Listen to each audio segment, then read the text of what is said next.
Shout out to the kids. All right, so this is 1-6A. And we're going to take some basic graphs that we just talked about. And we're going to do two things to them today. We're going to shift and reflect. Tomorrow we stretch and shrink. Shift and reflect. Okay, so two parts.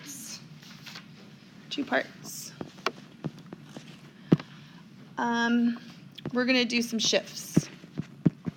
So basically you have, I was just talking about, I handed out a piece of paper that had 12 basic functions from 1-3, and you need to know 4 of them. You need to know the basic y equals x squared, y equals the absolute value of x, y equals the cubic function, and y equals the square root function. Those are the 4 that we're going to focus on. We're going to shift them, reflect them, stretch and shrink them tomorrow. Okay? So you don't have to know all 12, not for this lesson, not for this chapter. So here we go.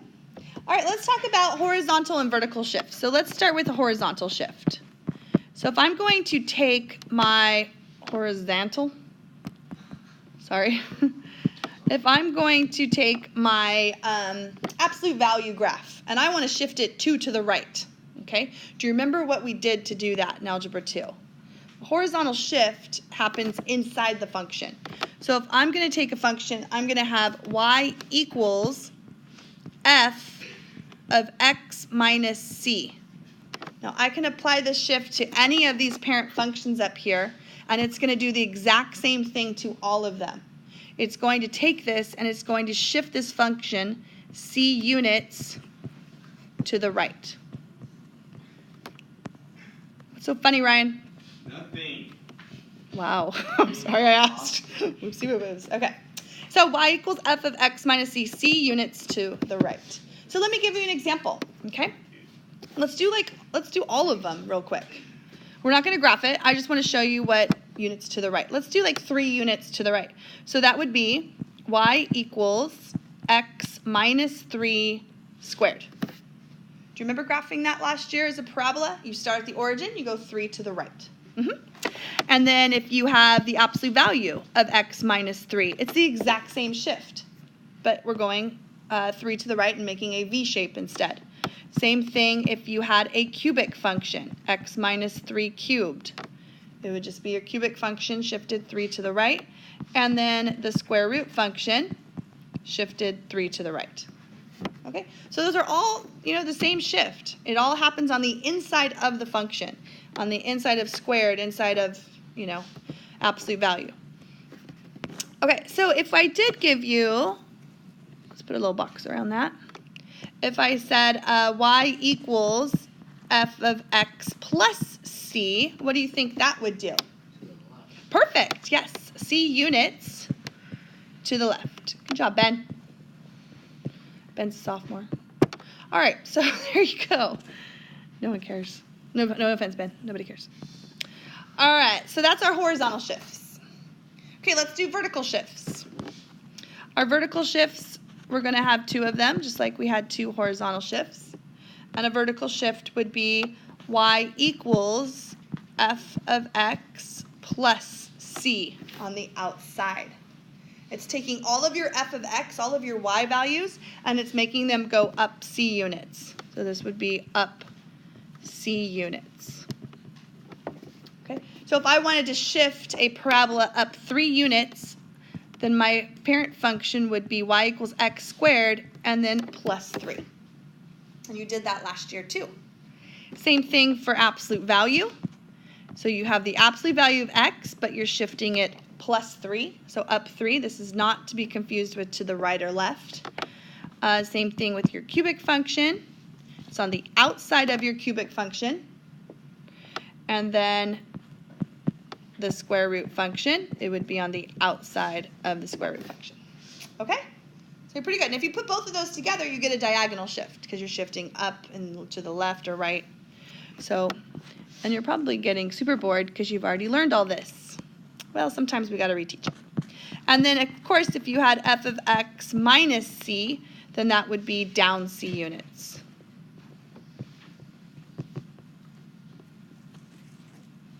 Get down. Who says that? Did I do a really good impersonation there? Well, who is that? Do you know who that is? You don't. No. It's someone. Okay, so let's do some example. It's Arnold Schwarzenegger, of course. Get down. Yeah, see? I do it really. You do it horrible. It's not a tumor. Yes, California. See, I'm so good. She's keeping us here against our will. Okay, here we go. Let's just do this one, number 1. Okay, we're going to graph this. Now, in order to graph this correctly, you are not allowed to use your graphing calculator. Not for this entire lesson, no calculator. Nope. This will be on the non-calculator section of the test on Friday. If you want graph paper, there's a whole stack of graph paper over there you can use. So here we go. We're going to start, and some people like to draw the parent function first and then shift it, and that's fine.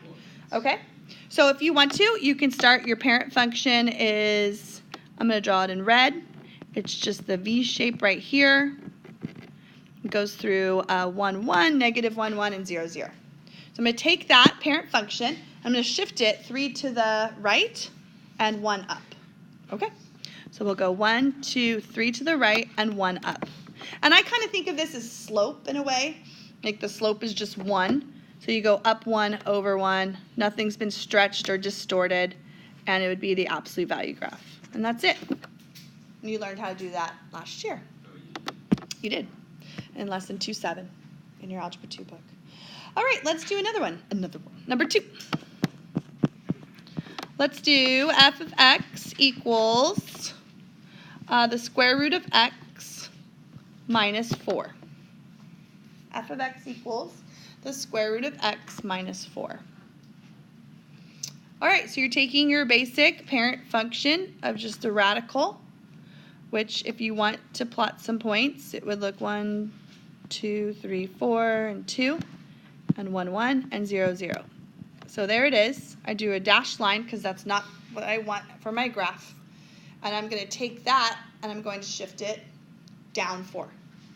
Okay? I'll draw it in blue. So take that origin point, 0, 0, go 1, 2, 3, 4. This is my new point. And then all the rest of them go also with it. So there you go. Pretty basic, right? You should be quick, okay? I'll tell you, if you ever get stuck on a test or quiz, just go old school and go like this and start plotting some points like that, okay? You can always do that. It might take you a little longer because these are supposed to be like, okay, I know the shift, I know the shape, I'm just going to draw it. But if you're sitting there trying to figure out points and stuff like that, then you might run out of time. That's the only problem. Let's do one more. One more, and then we'll move to because the shifting's not hard. Because shifting, I think you're used to. You've done this before. So let's do f of x equals, you try this one, x plus 2 cubed minus 3. Okay, so here's our cubic function, x plus 2 cubed minus 3. You try that one.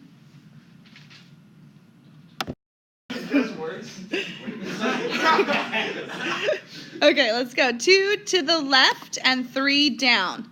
So I'm going to go ahead and put that point right there. And that's this point that I shifted from the origin. So I'm just going to count up 1 and over 1 and down 1 and back 1.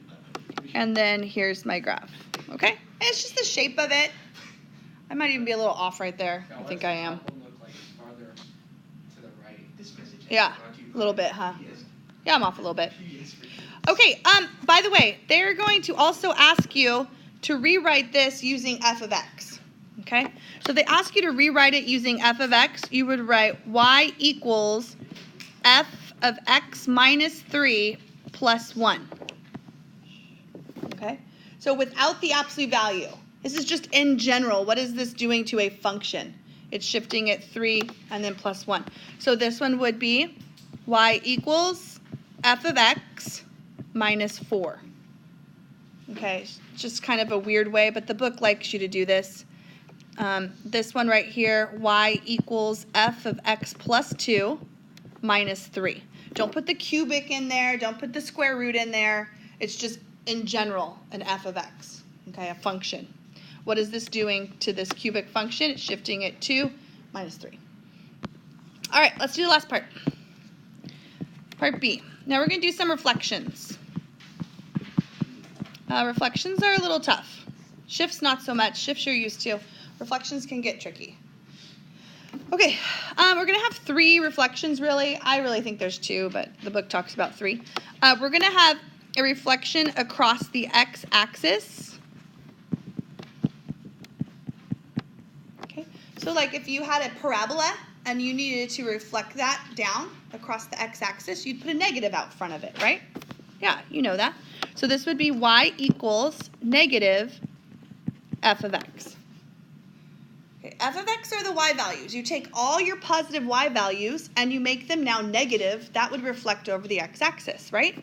If you think about it like this, here's these points, but I say, no, this 2 is now a negative 2. So now it's down here. You have to cross over the x-axis to get there. The other way would be across the y-axis. And the y-axis would be to take all of these positive x values and go over across the y-axis. Now you're making all of them negative. So that would look like this. Y equals f of negative x. So there's a big difference between these two. The negative on the outside and the negative on the inside. And let me just show you a quick example with a basic parent function. So if I have y equals x squared, and I decide to make this y equals a negative x squared. Okay, that means that I'm going to take my parent function, which looks like this, and I'm going to apply a negative x squared to it, which means that it's going to reflect over the x-axis. Okay? What happens if I apply a negative on the inside of my function? It reflects it over the y-axis, and guess what? Nothing changes. It's an even function. It's just going to be exactly the same. Okay? So if you ever get stuck, just remember that. If the negative is on the outside of a squared function, you reflect it down over the x-axis. If the negative is on the inside with it, nothing happens because it reflects over the y. And it's already symmetric over the y. So let's do some here. What do we got? Number 4. We'll do an easier one, then we'll do a harder one. Let's have f of x equals negative x cubed plus 3. Okay? Negative x cubed plus 3.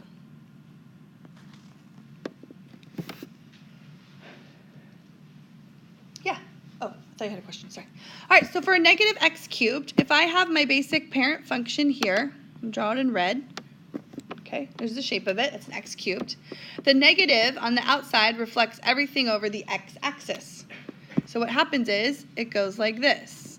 Well, it's kind of funny because it's also a reflection over the y-axis too. It happened the same. And this one is shifted up 3. So 1, 2, 3. I'm going to draw my actual graph like this. So it basically makes sure your cubic function just turn the other way. Okay, so that's a reflection. All right, now let's do a tricky one. Ooh, I know, number 5. There's a tricky one coming up. How about y equals negative square root of negative x? Ooh, that's 2, right? That's both of them. Wait, wouldn't you move both the graphs? Which one? On the last one? This last one is a cubic function that's been reflected over the x-axis and then shifted up 3. Oh. Yeah, so I reflected it and then I went boom, boom, boom. Yeah, so you got to take them in steps too. So for this one right here, this one's a reflection twice. Okay, so let's do it. Here we go. I'm going to draw my parent function in red again. Wait, so wouldn't this one just cancel out? No, they don't really cancel out. They reflect twice. So the negative inside and the negative outside. So the negative on the outside reflects our graph here over the x-axis, and the negative on the inside reflects it over the y-axis. So you actually end up with this graph here. right?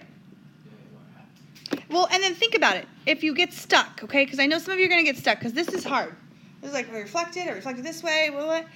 Think about the x values you can pick. You can pick 0, -1, -2, -3. Okay, those are the only x values you can choose. And when you plug them in, you're going to get, 0, but then you're going to get -1. You're going to get negative answers. So you're down in the negative y zone. Negative x's and negative y's. All right, here comes the worst one of them all. So pay attention if you haven't. It's the last one. Do y equals the absolute value, the square root of -x plus 2. All right.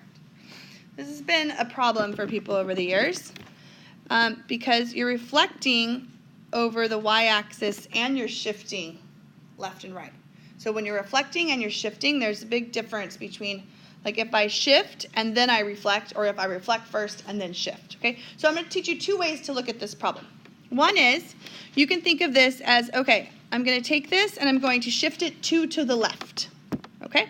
So I'm taking my basic square root function and I'm shifting it 2 to the left, so now I'm over here. But then I have to reflect over the y-axis because I need these x's to be on the other side now. So if I reflect over the y-axis, then my graph would look like this.